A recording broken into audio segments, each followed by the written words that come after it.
پخوا زمانه کې په یو کلي کې زمیندار اوسېده. هغه له الله تعالی ډېره مځکه او جایداد ورکړی و. د زمیندار سره یو ښه نسل غوایي او خر و، او په غوایي به یې د پټو کار کولو او په خره به یې خپله د خپلې مځکې چکر وهو. یو ورځ د زمیندار کور ته یو مسافر په خیر راغلی. زمیندار ډېر رحمدل او په فقیر یې خوراک هم وکړه او د څو ورځو دپاره یې د اوسېدو ځای هم ورکړو. یو څو ورځې پس چې فقیر روانېده، نو زمیندار ته یې وویل: بچی، تا زما ډېر خیال وساته.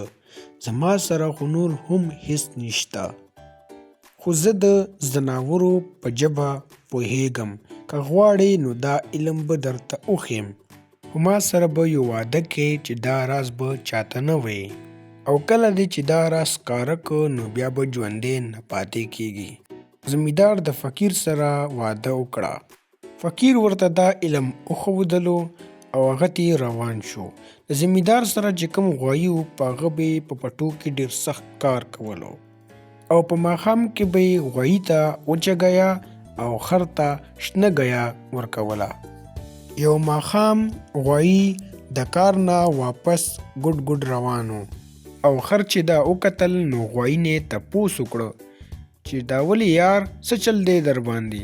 څه به درته ووایم، نن مې ډېر زیات کار کړی هم دی او د زمیندار نوکر وهلی هم یم. خر د دې غوایي په حالات باندې ډېر خفه شو، او په سبا باندې د خر او د غوایي دپاره زمیندار نوی ځای جوړ کړه. اوس به روزانه خر او غوایي د یو بل سره ګپ لګولو. خر غوایي ته ووی: دا ولې یار بیا خفه یې، دا بیا څه چل شوی؟ غوایي خر ته ووی: یار، نن مې بیا ډېر وال خوړلی دی او کار مې هم ډېر زیات کړی دی. پته نه لګي چې د دې مصیبت نه به کله خلاصېږم. خر ورته وی چې ما سره یو پلان شته. یو څو ورځې ځان ناجوړه کا او خوراک وراک مسکه. په بیمار ځناور باندې څوک کار نه کوي، داسې به درته څو ورځې ارام هم میلاو شي. کله چې دې دواړو دا خبرې کولې نو زمیندار واورېدې. نو زمیندار ډېر وخندل. په سبا چې نوکر غوایي ته خوراک اچولو نو غوایي خوراک نه کولو، ځان یې ناجوړه کو. نوکر زر په منډه منډه زمیندار ته راغلی او ورته یې وویل چې غوایي ناجوړه شوی دی او خوراک هم نه کوي. نو زمیندار ته د خر او د غوایي د ټول پلان پته وه. نو نوکر ته یې حکم وکړ چې نن د پټو کار په خر وکړه. نوکر خر روان کړه او پټو ته یې بوتله او ټوله ورځ یې پې د غوایي کار وکړه او وهل یې هم ورکړه. ماښام چې کله خر واپس راغلی نو غوایي ډېر خوشحاله و. غوایي ورته ووی چې ستا ډېره مننه، ستا د وجې نن ماته ډېر آرام میلاو شو. د خر حالات ډېر خراب و، هم په هغې ځای باندې ډېر ستړی ستومانه پرېوته. دغسې به روزانه نوکر د غوایي په ځای خر کار له بوتله. خر چې کله خپل دا حالات ولیده نو په زړه کې وویل چې د ښه کولو د وجې په مصیبت کې ګیر شوم. ماښام چې بیا کله خر واپس راغلو، غوایي بیا شکریه ادا کړه او خر ورته د مخکې نه پلان جوړ کړی و او ورته یې وویل: یارو، دا خبره پرېږده، نن مې د مالک د خولې نه بله خبره واورېده. مالک ویل چې کم ځناور کار نه کوي او ناجوړه یي نو هغه د دې ځای نه وباسه، مطلب دا دی چې تا به هم وسوباسي. نو غوایي چې کله دا خبره واورېده نو ډېر ویرېده او زر زر یې خوراک شروع کړه او ځان یې سم که. خر چې کله دا ولیده نو زړه کې وویل چې زه د خیره پلان خو کار وکړو. دوی چې کله دا خبرې کولې نو دوی خبرې زمیندار هم واورېدې. نو زمیندار وخندل، او په سبا چې کله نوکر راغلی او ویې کتل نو غوایي روغ جوړ ولاړ و او خوراک یې کولو. نو نوکر په منډه منډه لاړو او زمیندار ته یې وویل چې غوایي واپس روغ شوی دی. زمیندار نوکر ته وویل چې صحیح ده، غوایي کار له بوځه.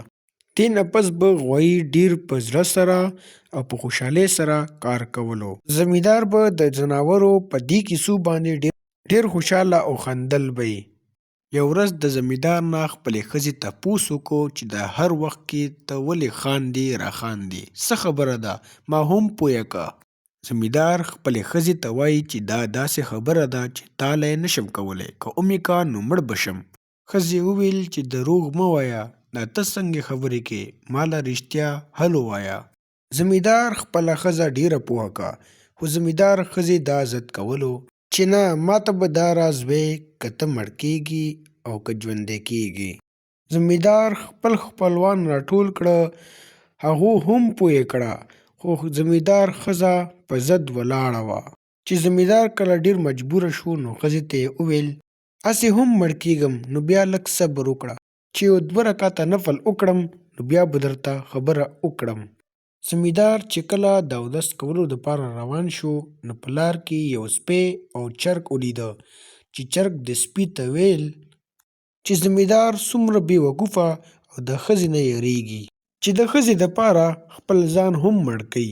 زه څنګه په نرتوب وخت تېروم، زما 50 چرګې ښځې دي، د یوې چرګې مجال شته چې زما مخې سر اوچت کړي. زمیندار داسې ولې نه کوي چې د اونې نه 2 لرګي راکټ کړي او د خپله ښځه پې سمه وښي، چې دوباره هغه داسې ضد او حرکت نه کوي. زمیندار چې کله د چرګ دا خبرې واورېدې او په زړه کې یو غیرت راوچت شو، د ونې نه یو 2 لښتې راکټ کړې او تخانه کې یې کېښودې او ښځې ته یې وویل چې راځه تخانې ته ځو، تا ته زه هلته کې خپل راز بیانوم. زمیندار خپله ښځه تخانې ته راوسته او دومره یې ووهله چې ښځې ترې معافي وغوښته چې ما معاف کړه، چې زه به دوباره بیا داسې ضد نه کوم. د دې نه بعد دواړه د تخانې نه راووتل او رشته دارانو چې کله زمیندار ژوندی ولیده ډېر خوشحاله شو. د دې نه بعد دوی بیا دغسې په مینه، محبت او په خوشحالۍ ژوند تېروه.